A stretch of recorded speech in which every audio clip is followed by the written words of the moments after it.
বিসিবির ডিরেক্টর এবং সভাপতির পদত্যাগের বিষয়টি আমি মিডিয়াতে দেখেছি, কিন্তু অফিসিয়ালি আমি এ বিষয়ে কোনো নিশ্চয়তা কিংবা বক্তব্য পাইনি। এ বিষয়ে আমরা আলোচনা করছি বিভিন্ন স্টেক হোল্ডারদের সাথে, ক্রিকেট সংগঠক, সাবেক ক্রিকেটার, এ বিষয়ে একটি ভালো সমাধানে পৌঁছানোর জন্য। এবং নারী ক্রিকেট বিশ্বকাপের বিষয়টিও এখনও প্রক্রিয়াধীন আছে। এ বিষয়ে আমরা আইসিসি সহ আরও যারা বডি আছে সবার সাথে আলোচনা করার মাধ্যমে একটি সিদ্ধান্তে পৌঁছাবে এবং আপনাদেরকে অবগত করব। এই বিষয়টি এখনও আমরা এ বিষয়ে প্রক্রিয়াধীন আছে, আলোচনা চলমান আছে। তো কোনো একটা সমাধানে পৌঁছানোর আগ পর্যন্ত আমি এ বিষয়ে কোনো মন্তব্য করতে চাচ্ছি না। খুব দ্রুত সময়ের মধ্যে আপনারা সুসংবাদ পাবেন, আশা করি আপনাদেরকে জানাতে পারবো। আমার মনে হয় যারা স্পোর্টস মিনিস্ট্রিতে এতদিন ধরে কাজ করে যাচ্ছেন তারা যদি সহযোগিতা করে, তাদের সহযোগিতা আমি পেলে এটা খুব দ্রুতই যেই চ্যালেঞ্জগুলো আছে সেগুলো আমরা মোকাবেলা করতে পারবো এবং অন্যান্য সেক্টরের থেকে আমার মনে হয় এখানে কাজ করাটা সহজ হবে এবং আমরা খুব দ্রুতই আপনাদেরকে আমাদের সাফল্য এবং দৃশ্যমান যেই সফলতা সেটা দেখাতে পারবো। হ্যাঁ, আমি উপভোগ করছি, কারণ আমার স্পোর্টসের প্রতি ইন্টারেস্ট ছিল, আপনারা জানেন। তো সেই জায়গা থেকে আমি উপভোগ করছি, বাট ম্যানেজমেন্টের জায়গায় অভিজ্ঞতা নেই, সেই অভিজ্ঞতা নেওয়ার চেষ্টা করছি। টি-20 বিশ্বকাপের ব্যাপারটা হচ্ছে এটা আয়োজন করতে পারা আমাদের জন্য একটা ভালো ল্যান্ডমার্ক হবে, যেহেতু বাংলাদেশ একটা খারাপ সময়, একটা সংকটকাল করছে। আবার একই সাথে যারা আমাদের মেহমান হয়ে আসবেন তাদের নিরাপত্তা নিশ্চিত করাটাও আমাদের দায়িত্ব। তো এই সব কিছু বিবেচনায় এটা তো শুধুমাত্র স্পোর্টস মিনিস্ট্রির মধ্যে আর নেই, এটা স্টেট ম্যাটার।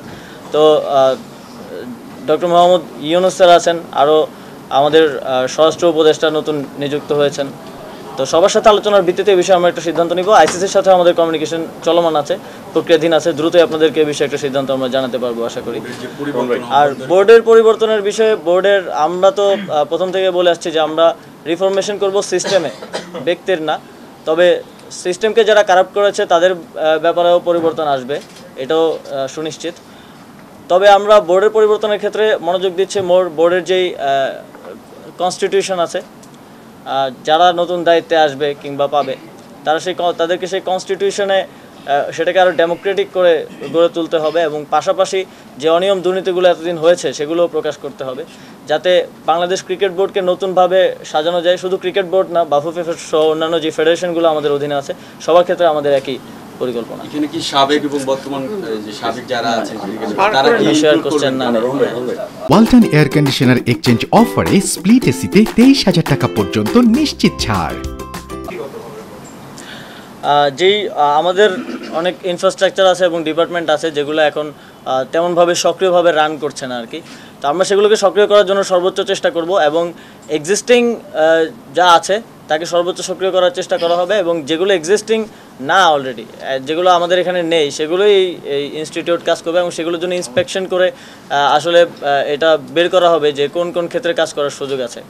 আর দ্বিতীয় প্রশ্ন, আমি কোনো টাইম ফ্রেম দিয়ে আসলে তার মধ্যে বাধা পড়তে চাই না, কারণ এখানকার বাস্তবতা অনুযায়ী যত দ্রুত সম্ভব আমরা স্পোর্টসের প্রতিটি ক্ষেত্রকে সক্রিয় করার চেষ্টা করব